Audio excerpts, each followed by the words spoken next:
Olá a todos! Tal como prometido no vídeo de leituras de julho, hoje venho falar-vos sobre o Ernestina, um livro do José Rentes de Carvalho.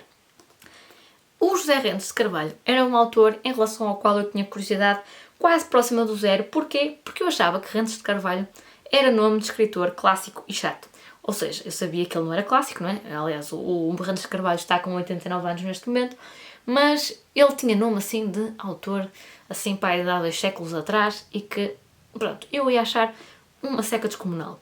Mas, sabem como é? Eu tenho uns certos amigos desnorteados que às vezes temos assim uns encontros, falamos imenso de livros e em conversa alguém, ou vários alguém, mencionaram este livro e eu fiquei com a pulga atrás da orelha e quando vi na biblioteca fui lá com a Gabi do Café com Bolachas de Chocolate e pensei, não, vou levar este livro porque se eles dizem assim tão bem dele, pessoas em cuja opinião eu confio e que têm até gostos bastante semelhantes com os meus, eu vou levá-lo porque é da biblioteca, não perco nada. Tanto gostei que este exemplar já é o meu e quando fui devolver o da biblioteca, escusado será dizer que tentei evangelizar a bibliotecária porque achei que se ela ainda não tinha lido, ela estava à espera do quê? E tinha até que o passar depois para vários leitores da biblioteca, porque este livro merecia ser lido. Eu acho que as pessoas, por este título e até, inclusive, por esta capa, não percebem de que é que este livro trata. Eu não fazia a mínima ideia. Eu achava que a personagem principal devia ser uma Ernestina, e até aí não estou muito longe da verdade, mas quem era esta Ernestina, com esta roupa, com esta aparência, não fazia a mínima ideia. A verdade é que isto é um romance autobiográfico. Eu diria que é uma autobiografia ficcionada com toques de romance, mas isso sou eu. Retrata a vida do José Rentes de Carvalho, desde o ano em que ele nasceu, 1930, até mais ou menos 1950. Claro que, para retratar o momento em que ele nasce, é preciso recuar um pouco e apresentar o núcleo familiar dele. Então é um livro sobre isso. É um livro que mistura o meio rural, o meio onde parte da família dele vivia, e o meio mais urbano, que neste caso era Vila Nova de Gaia, onde ele passava a maior parte do tempo e onde ele passou os primeiros anos de vida, não é? Era ali que ele estudava e fazia a sua vida na maioria do tempo. Por isso, é um livro que mistura, lá está, ruralidade e urbanidade, mas estamos a falar de 1930 a 1940 e por isso é um retrato do norte de Portugal, mas eu diria até que Portugal no seu todo, muito datado. Temos aqui questões muito específicas desta época, por exemplo, as questões de saúde, a tuberculose, o tifo, as viagens de comboio, que fazer meses de quilómetros, salvo seja, era toda uma aventura, com farnel, temos que sair do comboio não sei quantas vezes, pronto, apanhavam uns sustos, estou a imaginar, isto era... É delicioso de ler, mas não devia ter sido tão delicioso assim de viver. Se bem que agora, para quem ainda for viver e recordar, deve ser também muito, muito interessante de se ouvir. E é assim um livro muito específico dessa época por causa disso. As personagens aqui, como devem calcular, se é um romance autobiográfico, são pessoas da vida do Rentes de Carvalho, do seu núcleo duro, e, claro, a própria Ernestina é alguém da vida dele, como devem calcular, e a Ernestina é até uma personagem bastante marcante, eu diria, e tem até no início esta chamada de atenção que eu acho que diz muito sobre ela.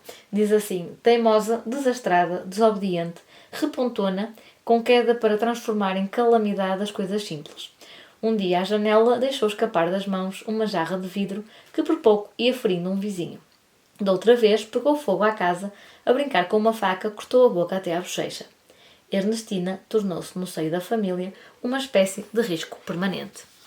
Por isso, nós vemos quem é esta Ernestina na vida do Rentes de Carvalho, percebemos o que é que as diferentes pessoas da família dele fizeram e onde é que as levou a que os pais dele se juntassem e ele nascesse, como é que ele foi criado.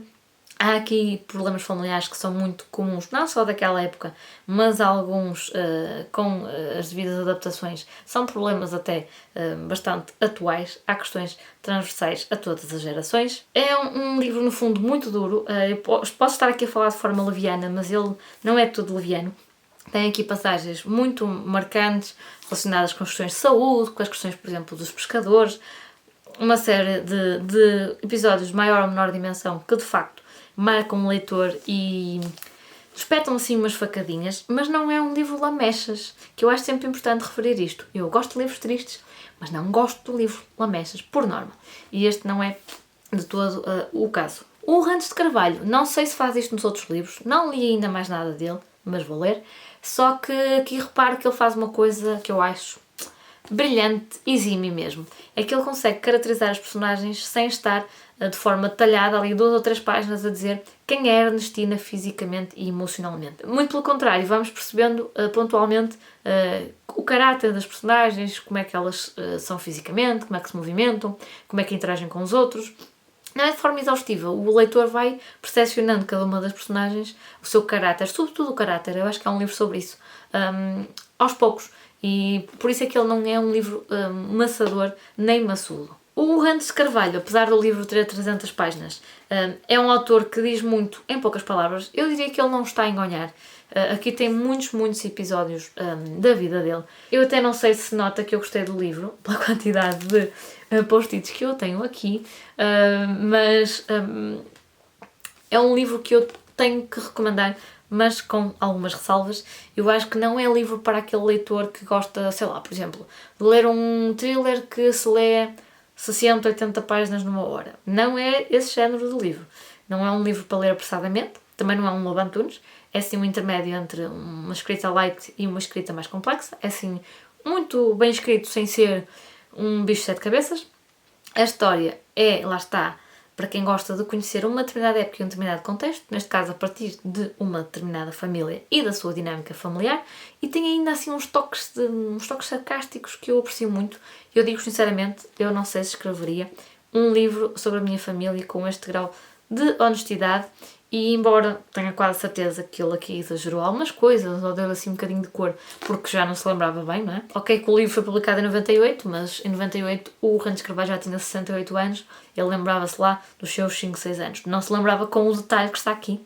Por isso, ou foi com base em conversas que ele entretanto teve, ou diários que recuperou, ou algo assim, ou então teve que dar aqui um toquezinho de escritor, mas acredito que a essência esteja, obviamente, lá. Eu vou até deixar-vos algumas entrevistas que vi do Randes de Carvalho. Ele é um senhor que está com 89 anos, mas com uma lucidez ainda bastante acutilante, deu opiniões bastante fortes até. Por exemplo, sobre as questões ambientais, ele é algo controverso no que toca a esses debates, e tem uma forma muito peculiar de contar, por exemplo, as viagens que faz entre a Holanda e Trás-os-Montes, porque ele vive na Holanda já há algum tempo. Daí, por exemplo, um livro dele chamado A Manta Holandesa.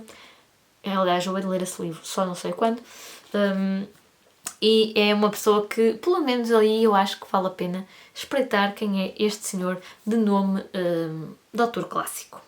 Não podia fazer uma opinião ou uma sugestão de leitura deste livro sem referir uma coisa. Há aqui pessoas deste livro, pessoas da vida do Randes de Carvalho, que davam muito valor à questão da leitura e da escrita, a importância do alfabetismo e do aprendermos por nós próprios, procurarmos o conhecimento, lermos muito. Eu acho que isso não só se nota em toda a formação do Randes de Carvalho enquanto criança e jovem, como se calhar isso, penso eu, e acho que é uma dedução um bocadinho até lógica, que isso falou muito de quem ele é ainda hoje, e o facto também de ser escritor e professor se deve também a essas pessoas que na vida dele lhe incutiram alfabetização tão tenra idade e de forma tão veemente e tão persistente. É aqui, são passagens mesmo bonitas para nós leitores, eu pelo menos achei, e fiquei apaixonada pelas pessoas que introduziram isto no Randes de Carvalho e insistiram para que ele gostasse de ler e tivesse contacto com isso. Por isso, é um livro que eu recomendo muito, mas com ressalvas, porque há livros que são para toda a gente ler, praticamente quase toda a gente. Este é para quem gosta de retratos de uma época, para romances muitíssimo bem escritos, a escrita é exímia e foi uma grande surpresa para mim este ano. Por exemplo, quando eu li O Retorno da Dulce Maria Cardoso, eu já estava à espera de gostar, não sabia se ia apaixonar-me pela história ou só ia achar bom. Apaixonei-me, mas isso foi um extra. Em relação ao Ernestina, as minhas expectativas eram nulas, porque eu nem sequer sabia ao que ia. E acho que se eu não vos dissesse de que é que tratava o livro, vocês provavelmente também não saberiam. E também não é muito pela sinopse que se vai lá. Por isso, recomendo, mas com algumas reservas. Não é um livro para todos os leitores, porém é um livro de 5 estrelas. E eu recomendo muito e apetece-me lê-lo já outra vez. Enfim, por hoje é tudo. Eu vejo-vos no próximo vídeo e até lá, boas leituras. Adeus!